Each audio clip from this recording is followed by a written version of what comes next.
I want to introduce you to a local artist whose life story encapsulates the spirit of this year's Hispanic Heritage Month theme, Pioneers of Change, Shaping the Future Together. Take a look. Lalo Alcaraz is an artist and award-winning editorial cartoonist.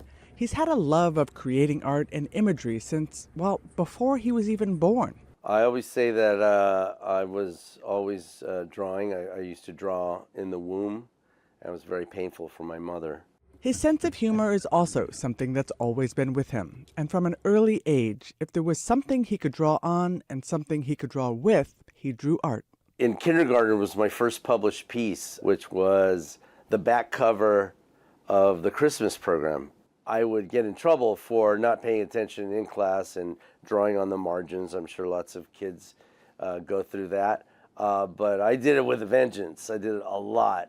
Lalo was born in San Diego to Mexican immigrant parents. His mother would take him across the border into Mexico for day shopping and to visit relatives. And he says that allowed him to see the world from two very different lenses. But from a young age, Lalo began experiencing anti-immigrant bias and racism. I would get profiled all the time by the cops there, even when we were little kids riding our bikes. And my mom and I would get harassed by shoplifting cops in the stores. When he was 13 years old, his father, who was a landscaper in San Diego, was killed in a car accident. And as the only English-speaking member of his family, Lalo was tasked with informing his father's clients of his death. I called this one lady. I told her that my father had died, and I didn't even get a, "Oh, I'm so sorry," or anything. She basically said, "Well, do you have the number of another gardener that can come on my lawn?"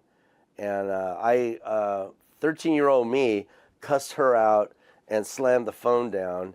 And, that just enrages me every time I think about it, that, he was so disposable to her because he was just another Mexican gardener. But while he was experiencing the ways that immigrants are treated as, quote, disposable in the U.S., he was also seeing the beauty of his heritage and culture when he visited Mexico. It was a different universe, and it blew my mind to see all the civilization that Mexicans had made in Mexico City and beyond. And it was very formative also for me to see all the great art, the movies, the TV. Lalo became an editorial cartoonist at San Diego State University, where he began drawing cartoons about injustice and the mistreatment of immigrants. He was an editorial cartoonist for the LA Weekly from 1992 to 2010. And he created the syndicated daily comic strip La Cucaracha, which has been published nationwide since 2002. He's written cartoon books and graphic novels and creates editorial cartoons for a number of English and Spanish newspapers and digital media companies. He's also won 6 Southern California Press Awards for Best Editorial Cartoons. My work is very political, and it's very pro-immigrant because growing up I saw the way my parents were mistreated as immigrants, and I was treated the same way even though I was born in the U.S. I realized that it didn't really matter to the U.S. That I was an immigrant. It was just because I was brown. I always had a sense of injustice, I think, because of that. Lalo combines his love for Latino, Mexican, Chicano, and American history, culture, and politics in everything he draws. I think it's important that little kids, first-generation kids, realize that they have everything to be proud of. Their parents are immigrants. They come from another country. Wherever they're from, they should be very proud of it. Just because you're living in the U.S. doesn't mean you have to erase your identity. You should celebrate it.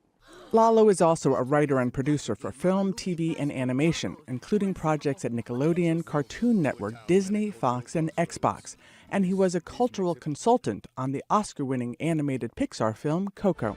Especially when you have animation featuring brown families, it's important also that little white kids see that and go, "Oh, look, they're just like our family. They just are different, but they're not worse. They're not better, but they're also funny, wacky," and that to see them as equals and normal and part of this big picture that we're all in. Lalo hopes that the legacy of his artwork is to promote acceptance, inclusion, and thoughtful conversation across racial, cultural, and ethnic lines, as well as creating a sense of self-pride for Latinos, Mexicans, and Chicanos for generations to come. I like when people come and they say, oh man, I grew up with this, with your work, or, feeling older, my grandma turned me on to your work, things like that. And it feels like if it goes generation after generation still reading my stuff, that's all I can ask for.